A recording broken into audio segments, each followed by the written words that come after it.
The Florida Podcast Network, the voice of Florida. This is episode 20C of the Finding Florida podcast on the Florida Podcast Network. It's a continuation of us finding balance in Sarasota. We hope you're ready for another adventure. This is the third part of our Sarasota adventure, and in this episode, we bring you a special piece all about the circus, specifically the Ringling Bros Circus in the amazing museum they have in Sarasota. Who knew?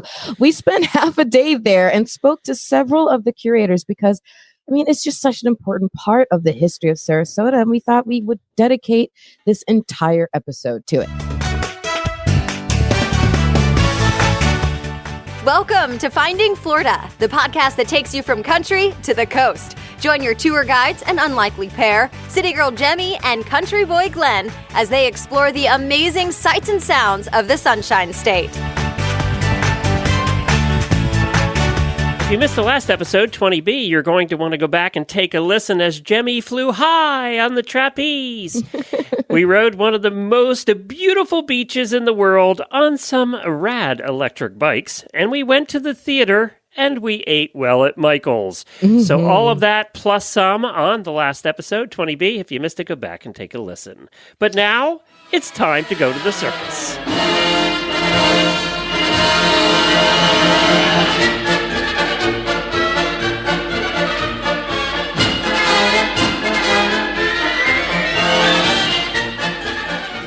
Sure is. And we are just so thankful once again to Brittany Gerton and the whole entire team at Visit Sarasota County. They did such an amazing job hooking us up for this adventure. And they, of course, made the Ringling part of that. And they were happy to tell us something about the Ringling that we actually, I think we missed this when we were paying enough attention apparently on the tour itself. But it's actually the State Art Museum of Florida, which is just amazing to me. And it's home to one of the preeminent art and cultural collections in the United States. And we got to see it for ourselves. It carries quite a lot of history, such an amazing family behind it. And we were so privileged to get such a personal, amazing tour that you're going to hear all about. And don't forget that the pictures and videos of all of our escapades for this episode and Jemmy's flying high in the circus. It's too bad the Ringling Brothers isn't still going on because you would have a new job. I'd lose a partner. No, I wouldn't. They would not hire me. They're found in our show notes at findingfloridapodcast.com. You can see the video and all the pictures, and on our social media. Just search for Finding Florida Podcast. Including a picture on whether or not Glenn actually fits in a clown car. Does he squeeze into it? You'll have to go and check the show notes. Before we start, we decided on clown names for you, but I don't think we ever decided on one for me. Ooh, I have one. You do? What was your clown name first? Well, it was originally Bungalows, but then you asked me to change it, and you changed it to Flipper. Flipper, because you were flying high and flipping in the air. I like Flipper the Clown. That's pretty good for you, actually. I like that. Well, Bungles was good, though, too. I remember back on our Geek versus Gamer episode that your nickname was, I think mine was Short Legs and yours was Long Arms. And man, you're just this tall thing. I just want to call you Stretch. Stretch the Clown. I like that. You know what? Then we're going back to Bungles. Bungles and Stretch. That does sound like a comedy act. I love it. And that's what we are. We're just a comedy act. Well, with that being said, let's get this show and a comedy act that comes with it on the road.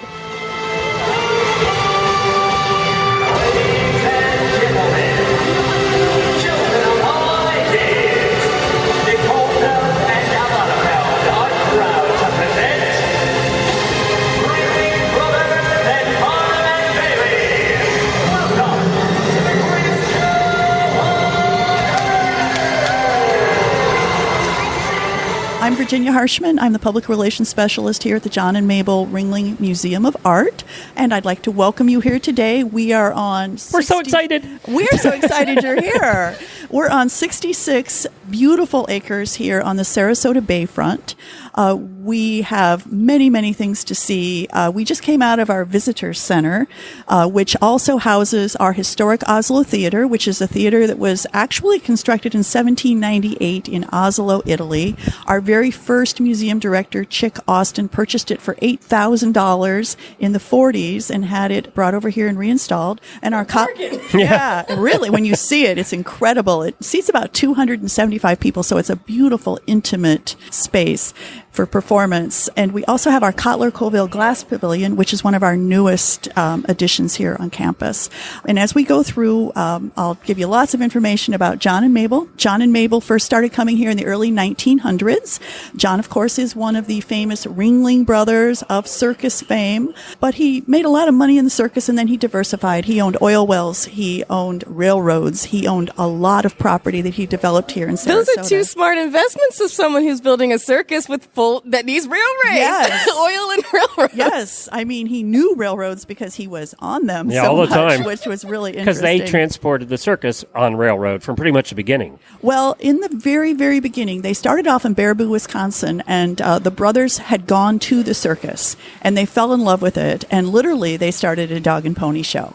They each developed a little act and started their circus, and at that point in time, it was hauled around by big horses on wagons. But there was a dog and pony. That's how that all started, right? Absolutely. Okay. Yes. And then eventually, as it grew, it went on rails. Yeah. And, we'll learn a lot about that when we look at the Howard Brothers circus model. I can't wait for her to see the model, for Jemmy to see the model. Oh, it's amazing. Can't wait to see it. It is just amazing. It's one of these things you're like, we have this great circus model, and people are like, yeah, once you see it, it's like, whoa. So, take the coolest model train railroad display you've ever seen and make it times 1,000. Oh, yes. Yeah. And we have a Circus Museum. We have a beautiful Venetian Gothic mansion, which is the Cottazon that John and Mable built between 1924 and 1926. And then we have our incredible Museum of Art that houses our collection. Very good. Well, let's get underway. Yeah. All right. Let's get the circus on the road. Yeah. I had to say it. I was waiting. I was waiting, and now it's out of my system.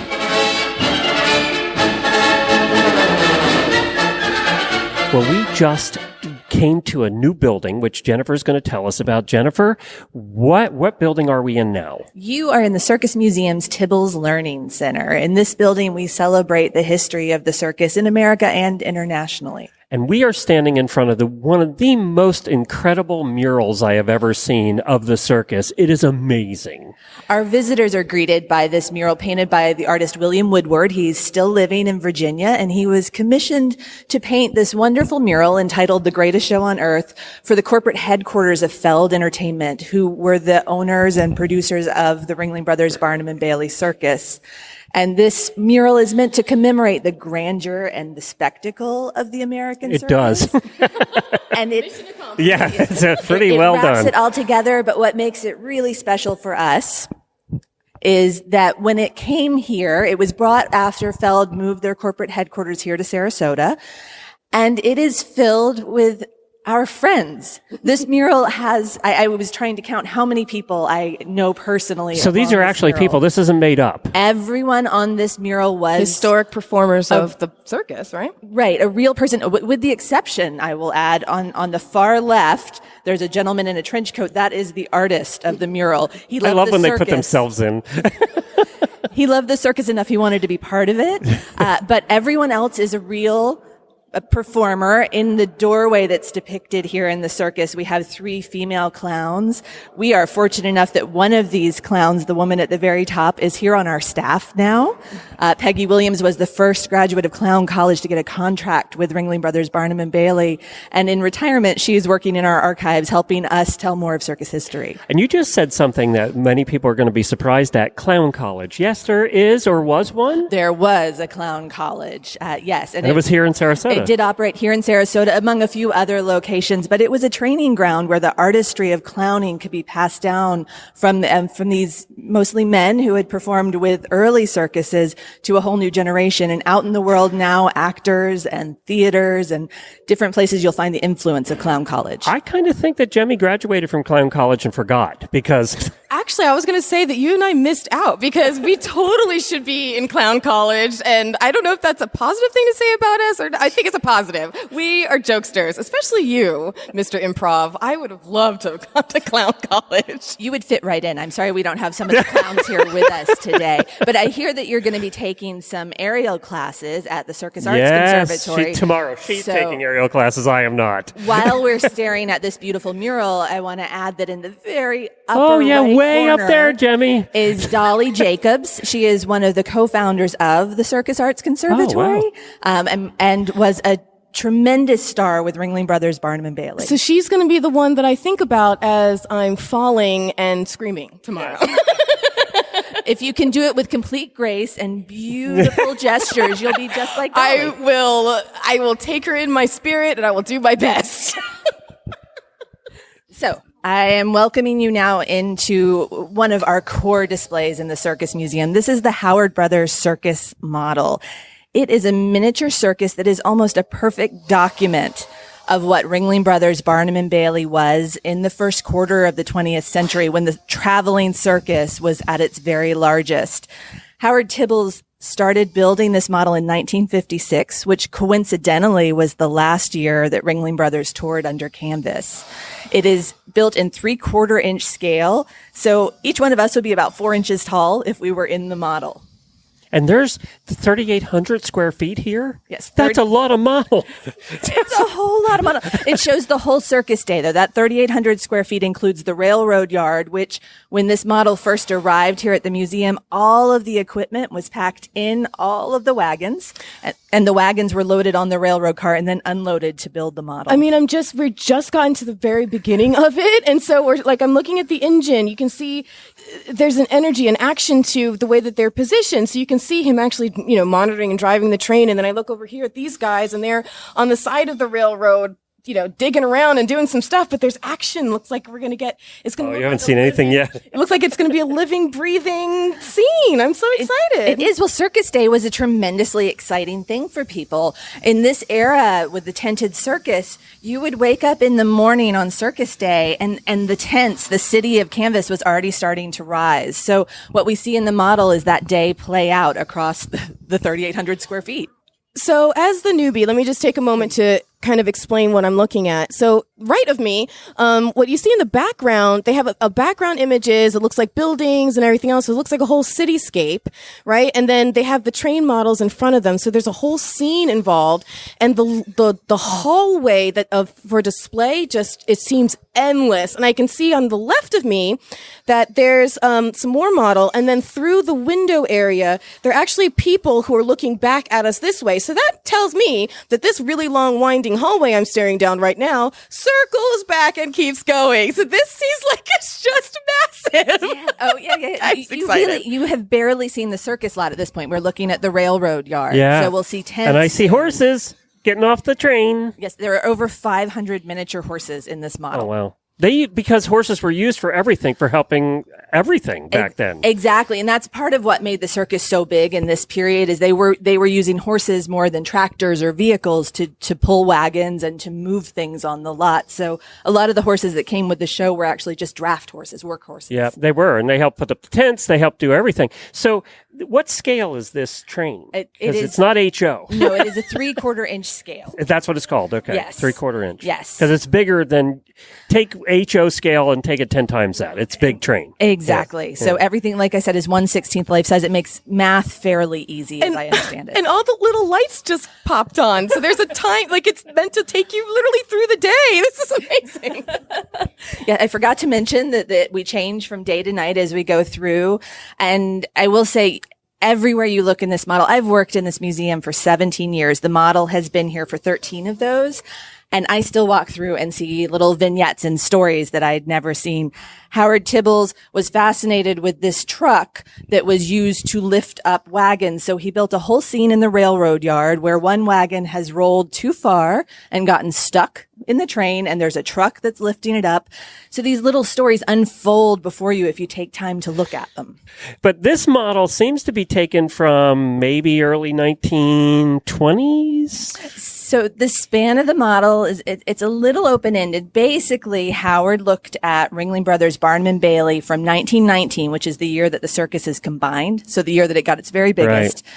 For the most part up to 1938, which is when there were a series of labor strikes that changed the way the circus moved and there were less horses. And the Depression came in that period too. Yeah. Yeah, that was a part of it, but it was largely these and the labor strikes were part of that issue of the Depression. I'm just telling by the cars were 1920s and 30s. Mm-hmm. Yeah. Exactly.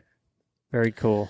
We're still going, by the way. We're still walking. So we are just getting to the circus lot, actually. Yes, this is cool. And so on the circus lot, the very first tent that Howard Tibbles set up was the cookhouse and then the dining tent. The commissary. It's huge here because the circus moved on its stomach like anything. So it was important that the food be there when the rest of the lot went up, and Howard followed that in installing the model. Look at the tiny little plates, the dishwashers.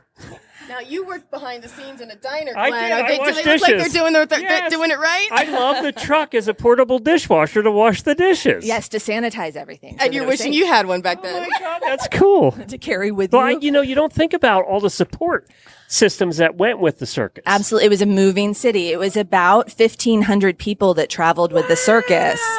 And by far, the majority of those were people that would never have been seen under the big top canvas. Yeah, they're the support people. Mm-hmm.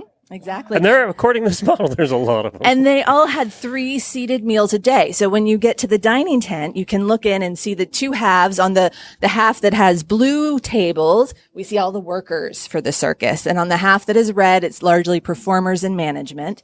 And everything on those tables was placed by hand. If we bumped into them, it would all scatter.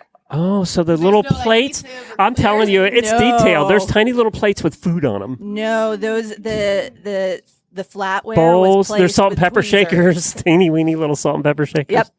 Everything you can imagine, right? Wow. And it's done so lifelike that you can actually tell when you look at the model and you look at the table and the people eating who's talking to whom, which conversations are happening. That's how detailed it is. And it's across amazing. the model, you'll see that kind of detail because when Howard was building it, he collected historic photographs.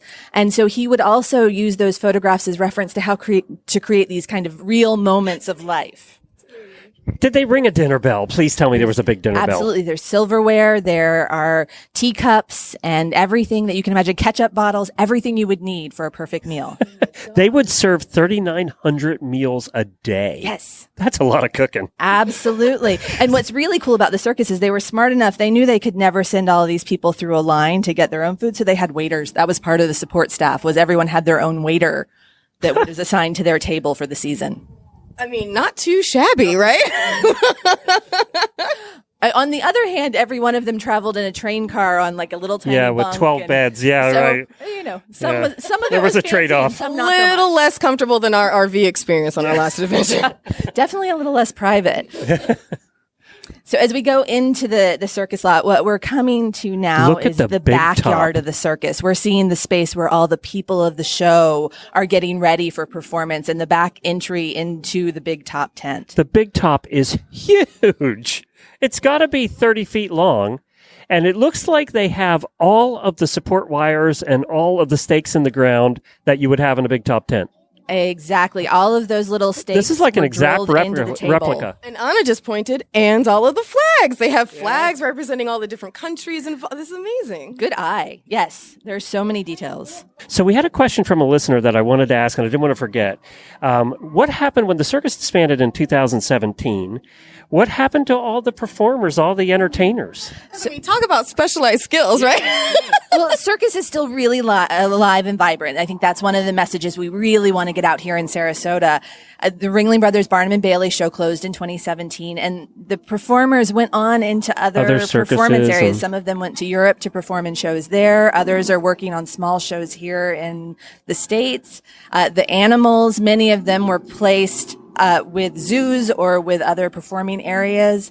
So it's still out there and it's influencing other parts of culture now. And I know that some of the some of the trapeze, and some of those people ended up at Cirque du Soleil's, and Absolutely. Yeah, and we really are seeing a revival of the American circus. The show must go on, right? Absolutely. The show totally goes on, no matter what. Like the injury area, the medic area, it looks like. That is one of my favorite parts on this model, because this model has been a work in progress for Howard Tibbles. It had been installed in other places before coming here.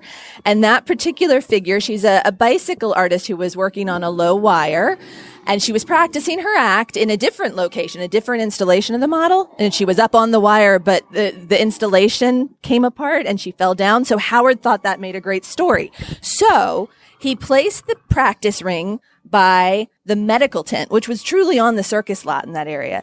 And about 6 years ago, a woman knocked at my office door and said, "My grandfather is in your model. Doc Harris was my grandfather." And that doctor that you see in the white coat sitting down and wrapping the woman's ankle was a real doctor, and his family came and saw him here. That's neat. So whether it's the mural out front or the model we're walking through here, these are real people sometimes that we're seeing. I imagine Yes. he attended to a lot of sprained ankles and things. Yeah. That was probably an easier Yeah. thing than some, yes. I think in our imagination, we all love the idea of circus. And in this era, it would pop up in an empty field, right? Your little town, everything looks the same all the time. And one morning you wake up and this canvas city is here. And when you came out of the big top from the evening show, most of the lot was already gone. So it appeared and disappeared into the night beautifully. I have a question for Izzy and for Anna. If you were a circus performer, what would you be?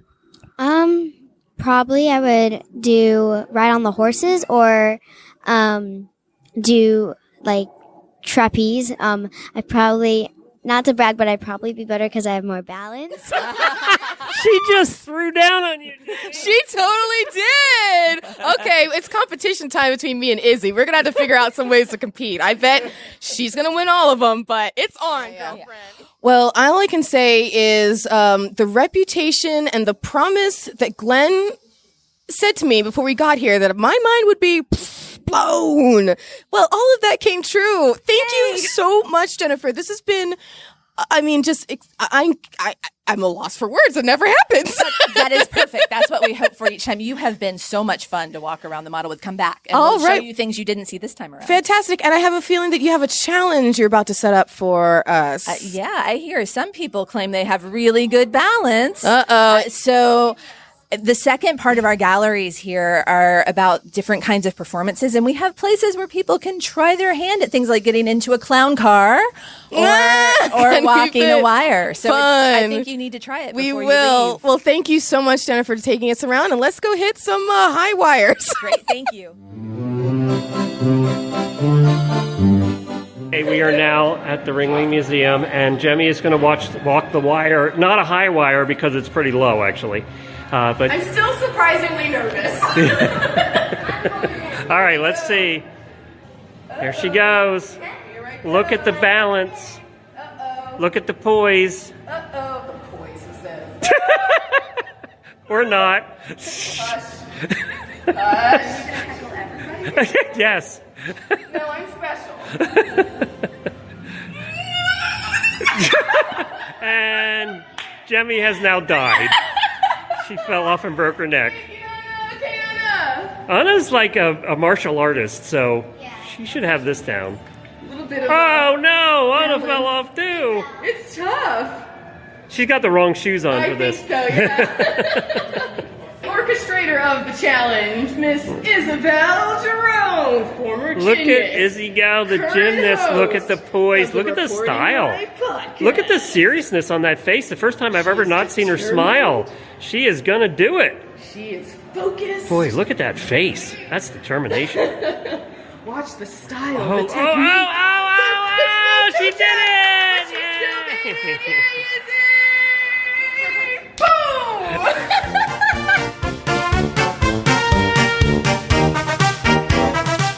There's a cannon, what?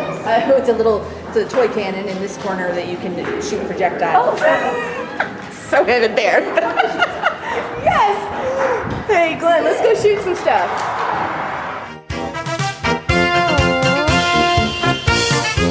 Well, Jemmy, we just took a long walk down a beautiful garden area leading to this very small house that John built on the bay here. It's tiny. I mean, I can't even believe he admitted he lived here. This is gorgeous. It's not a small house. So tell us where we are, Marissa. Sure. Well, the Cottazon is the winter residence that John and Mable Ringling built in Sarasota, Florida. It's right on the waterfront of Sarasota Bay, and it is around 36,000 square feet, so it is a large residence. There are 56 rooms, including 15 bathrooms. Oh my gosh. So we'll be touring the principal rooms of the first floor today. So all of these rooms were meant for entertaining. So right off the bat, as soon as I was walking over here, because I've never been here before, so it immediately reminded me of Vizcaya down in Dade County. And, so I'm assuming maybe, same era or something. Like, when was this built? So the Cottazon was built beginning in 1924, and it was completed in 1926. What does Cottazon mean? Cottazon is actually Italian. It's in the Venetian dialect, and it means House of John.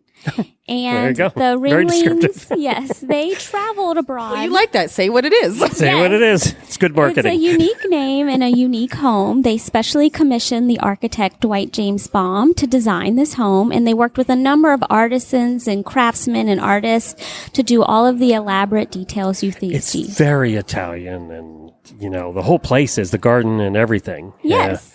So right now we're walking through the reception room. So if you were a guest, you would have come in the main door in the foyer, and then you would have come into the reception room to be greeted. And the Ringlings came here in the winters. So they resided here in the December months to March. So you can see this is a very formal residence with a number of rooms like the dining room, the breakfast room that we'll tour next, and the central court here, which is the heart of the home. It is absolutely stunning. And the central court, of course, goes up two or three stories. A balcony that goes around the court, and you can see a number of beautiful pieces in the collection that the Ringlings acquired from their travels around the world. And they were really obviously into art. There's a whole art museum here as well. Yes, they were art collectors, and they bought art for the museum so that their legacy could continue for the state of Florida and visitors to enjoy for long after their lifetimes. And their home was specifically built so they could entertain their friends and family in the community here. When did John die? John died in 1936, and Mable Ringling died in 1929. So they actually only enjoyed this residence for a short period of time. Yeah, I was going to ask, were they here up and, did they enjoy it the entirety of their lives, or did they stop coming here at some point? Well, they had been married 20 years when they built this residence, and they had resided in New York City.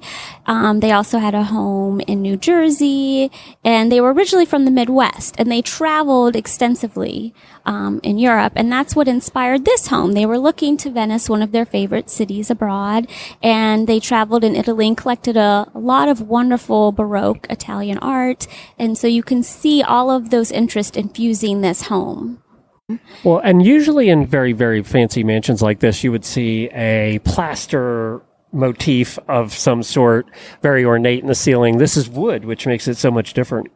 Peggy cypress is something you'll see in a number of Mediterranean revival style homes in Florida. And so here you just see this unique interpretation with all of those historical motifs that they wanted to give this historicizing feel to the home.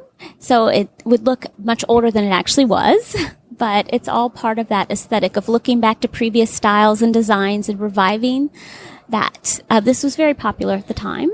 Tap room. Tap bar. Oh, I thought it said tap room. No, tap. No, this is the bar, Jemmy. All right. So first of all, this is not what I expected. I thought she had said tack room. So I was expecting it to be along Glenn's level, but no. This is the tap room, as in tapping some bottles and having a good time, y'all. So we walk in, and it feels like your classic, almost like an Irish or English bar. Like, this is like a pub. Like, we just walked into a little pub. This is amazing. Yes. Please explain what, the where, the what, the why. So this is another room in the home that the Ringlings purchased that was from a restaurant in St. Louis. And they then custom installed it in their home for entertaining. So you can see the beautiful wood paneling, the stained glass windows. There's a wonderful scene of hunting in the forest. There's also grapevines, very popular motif and goes along with the whole drinking theme. And then beautiful enameled stained glass windows behind the bar.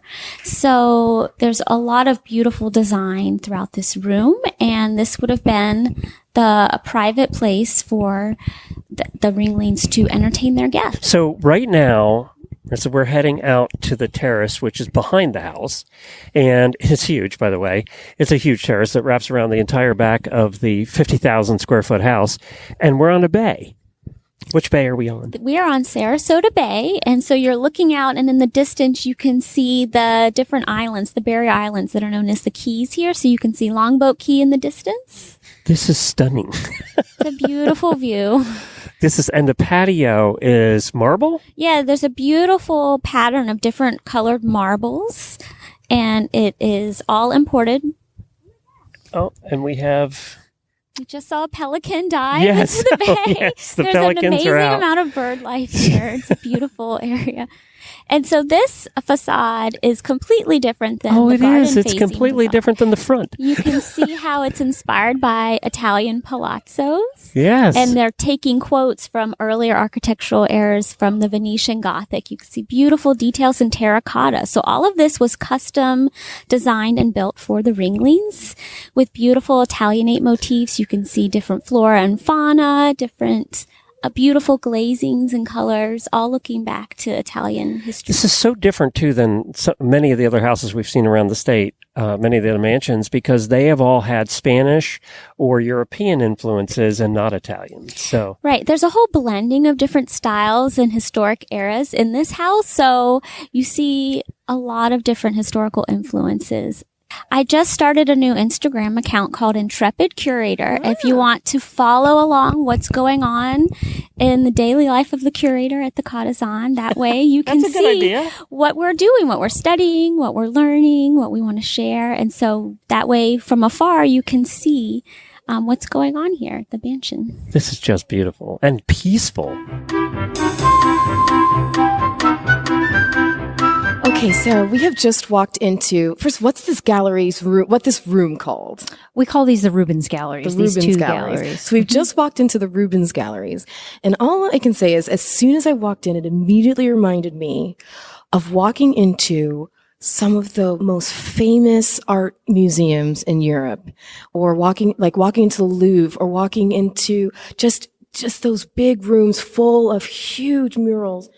This artwork is gorgeous. I would love to hear an explanation of where it all came from. Sure. So the reaction you've had is exactly what John... I pretty much said, holy crap. I was a little less dignified about it, but okay. It's exactly what John Ringling was envisioning when he was thinking about these galleries. So we're in Gallery 1 now, which has one large canvas by Rubens and one tapestry that was made later after his compositions. But the big gallery, the sort of show-stopping gallery, is Gallery 2, which we're walking into now, which has 4 immense canvases by Rubens and his workshop. And these were purchased by John Ringling in 1926 from the Duke of Westminster, from Grosvenor House in England. So they came from an aristocratic private collection from a home, if you can believe. Yeah, but John immediately, very big walls. John immediately recognized that these would make his museum something on par with the greatest museums of Europe. He knew very well that no American museum had anything like this, and he said that he would build galleries to suit these enormous They're canvases. like 20 by 10 feet by 14 20 feet high. Yeah. 14 yeah. feet high. Mm-hmm. Okay. So they have this immense impact, and this is the first thing the visitor sees, and this is really sets the tone for the rest of the collection. And so with the first couple murals I saw, I noticed that there was a Catholic theme. Is there a religious theme that caused him? What was his reason for picking these pieces, I guess? And who was he? Who was John Ringling? Yeah, no, Rubens. Rubens. Okay. Peter Paul Rubens was probably the most famous artist of his day. We're talking about these works were the tapestries for which these compositions were made were commissioned in the 1620s. So it's in the 1920s that John Ringling is buying them. So 3 centuries later. And they do have a religious theme. They revolve around the Eucharist. So all the subjects depicted here contribute to an overall narrative we call the Triumph of the Eucharist. It's a series of tapestries, and then Rubens created these canvas versions of the tapestries, we think, after the fact. I grew up Catholic, so they look familiar. Yes, you'll probably recognize some of these doctors of the church. Yes. And that one, for example, St. Jerome, you see with the red. It's like a high mass there in Rome. You're right. Yep. Mm-hmm. And they're huge. They are enormous. So we just walked into the third room, and every one of these rooms has a different feel to it. So how did he go about finding the artwork? Did he go to auctions? Did he knock on people's doors? What did he do? So John had an advisor who helped him in some ways creating this collection, but he did buy most of the works at auction in the 20s. He was collecting for a very short period of time, from about 1925 to 1931. He amasses a very large collection in that time. And although he had an art advisor, he clearly had taste, certain preferences that he followed. And in some cases, somewhat eclectic too. He did. Yes. And he was able, because he was building an art museum, collecting on a large scale and knowing that he could create galleries that could accommodate large paintings, he was at an advantage compared to a private collector who was collecting for a typical domestic setting. Did he like large? I mean, was large a goal? Because they're very large. I think large was in part a goal because he was trying to fill an art museum. He was a larger than life kind of guy. He certainly knew the impact. He had a circus. Exactly. He understood visual impact and what that means, and he wasn't afraid to bring in large things, large quantities of things. He bought entire architectural interiors from some of the mansions in New York City that were torn down in the 1920s. He bought large paintings, and he was trying to fill a museum. So I think large is understandable in that context. So we just walked into another gallery, which again is completely different than the others. So how many pieces of art did he actually collect? It's many, if you would count individual pieces. It's hundreds and hundreds. Yes. Well, actually thousands, because he bought a large trove of antiquities that numbered 3,000 some. So in one fell swoop from the Metropolitan Museum. So in terms of just number, it's in the thousands. In terms of paintings, in the hundreds. And that is the sort of bulk of what Ringling was buying, were paintings. So we now have just come out to the Museum of Art courtyard, which looks like a courtyard that you would find in any medieval castle, especially with the art around the top. But Jemmy, when we were coming around behind it, what is it that you screamed? It's a statue of David. I mean, my goodness. So I have had the pleasure of going to Italy and seeing the statue of David. So to come here and see a replica of it on these grounds in this scene in our backyard of Florida, my goodness, and then all the other architecture, and sculptures and floral design, everything that's surrounding this courtyard is so impressive. Please tell us a little more about it. So the museum is designed around a central courtyard, and the example here is Italy, exactly as you said. This loggia that goes all the way around is a sort of typical of Italian Renaissance architecture. And we have the courtyard on several levels, these parterres that kind of move downward as you get toward the end of the museum, and the statue of David, the bronze replica of David presiding over the entire courtyard. And David has, of course, become a symbol of Sarasota. It's kind of a Sarasota thing, yeah. Yes. So that which was kind of odd the way that all worked out. Yes, it is. And then we have lots of other examples, mostly in bronze of ancient. There must be 25 sculptures. Statues along the top of each side. Yes, that's about right. About 75 statues. Those are all carved stone statues. They're not cast. And they were put there as the museum was built. And he bought them all overseas? He did. Yes, he bought them in Italy. Mm-hmm. Wow. And again, eclectic. There's a little bit of everything. So, Sarah, this has been an amazing day that we've spent here at Ringling, and people can find it by going to ringling.org. Correct. And does one pass get them into all the buildings and everything, or how does it work? Most everything. If you want to visit Katazan, the mansion, that's a separate ticket. And I highly recommend it. You got to do that. It's amazing. It's just incredible. And we also have most of our collection online. It's emuseum.ringling.org. You can search our collections online. I mean, seeing the history of the circus itself is one thing, but I encourage everyone to see all the grounds to get a full scope of the personalities behind the circus, because it's just incredible. Our grounds are amazing and open to the public, actually. Without a ticket, you can visit the grounds. And if you want to have a really nice wedding, this is a good place to do it. Yes, it certainly is.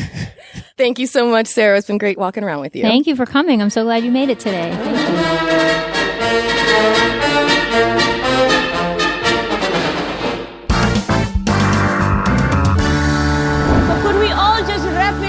And go home. Well, it was amazing. Not only to just get such a personal tour. I mean, my gosh, we really got treated like royalty on this thing. We did. They were taking us from one curator to the next. It was. I know, and it was just amazing how they just kept opening one velvet rope after another and letting us in. This crazy bunch. They kept letting us past the velvet rope. I was always amazed. But it was. So I have an important question for you.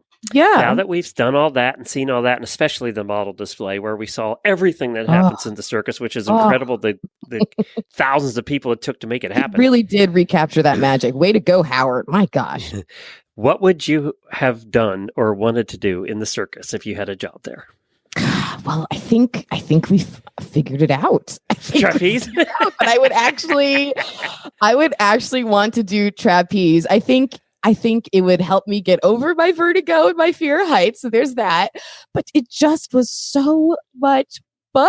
It was so much fun. But I will admit that I would need Rocky to come along with me. Little Rocky, just give me a pep talk every time I'm about to climb that ladder. But I think it would be trapeze. What about you? I ringmaster. I think I'd make a great ringmaster with the tall hat and. I think I'd make a good ringmaster. I think you would too. I played a king for 10 years. Now I could be a ringmaster. I think we just lost Glenn to the circus. But oh my gosh, this whole entire trip was it was such a surprise, like one surprise after another. And honestly, it was a surprise from the very beginning. I don't know if I mentioned to you, but on my drive up there in the first place, I was looking on the side of the road, and you find some interesting things on the side of the road driving along the turnpike in Florida. Yeah, you do. You especially have. I know. I seem to spot them everywhere. Well, this time, guess what I spotted, Glenn? What's that? I spotted a baby deer. And what was amazing, it wasn't just standing there alone. It was with its mama, and it was actually drinking from its mama. Aww. It was nursing. I witnessed a baby deer nursing on the side of the road. I have never been so happy. Did that give you the feels? So yes, surprises from the start before we even got to Sarasota. So what was the most surprising thing for you on this adventure? I got to go back to it. How much damn fun the electric bikes were. I really had a good time. I'm going to get one. That does not count as a surprise. You asked to do that on like every adventure. I know. I finally got to do it, but it was a whole lot of fun, and I want one. I got to buy one. Christmas is coming, everybody. I know. Let's pull our money together and still not get you one. Well, I think what's great about that was the surprise of getting that into that treehouse. That treehouse was phenomenal. We hit up a treehouse. Yeah. Derek took us. Tell them about the treehouse. So this was on our bike ride. Unfortunately, we didn't get any audio from it. But there's this. Why not? Tell everybody the truth. Why didn't you get audio from it, Glenn? I screwed up. So we get off the bikes. He said, "I got something to show you that only 1% of people ever see in Sarasota, and it's the humongous banyan tree I've ever seen. And banyan tree basically is all the roots. You see all the roots. Yeah. Yeah, and then the trees at the they top. look like they're climbing down from the branches themselves, the roots. It's pretty crazy. And this must have been 4 or 5 stories. It was a tall banyan tree, huge and wide, really wide at the base. And there was a 4-level tree house built into the banyan tree, and it's right along the road. Except it's so well hidden, and he has permission from the owners to take people there. And we got to climb up to the top of it was really cool. It was really cool. There's pictures cool. from that, so you'll be able to see the pictures from that in our show notes. Absolutely. I'd say the most surprising thing for me was, even though after every adventure, I mean, just like a vacation or whatever, sometimes you're just exhausted afterwards, right? You need a vacation for your vacation. Well, in this case, it's just our adventures are always so action packed, but I was still so shocked, surprised, not even the word, shocked, how sore I was the day after. Yeah, you were rocking funny. Oh my gosh. So from the waist down, it was because of the e-bikes. And then from the waist up, it was because of the trapeze. I was so sore. But man, that is the most physical activity Jemmy's had in one day. Honest to God. 10 years. Story. He's not lying. You're not lying. Thank you again so much to Brittany and the entire team at Visit Sarasota County. We had such a time. Thank you, thank you, thank you. We'll have another great adventure for you coming up, so check our social media for announcements on our next destination. We do want to hear your ideas. If you want us to come to your town, if you think your town is pretty nifty, then drop us an email, Glenn@FloridaPodcastNetwork.com or JAIME at FloridaPodcastNetwork.com.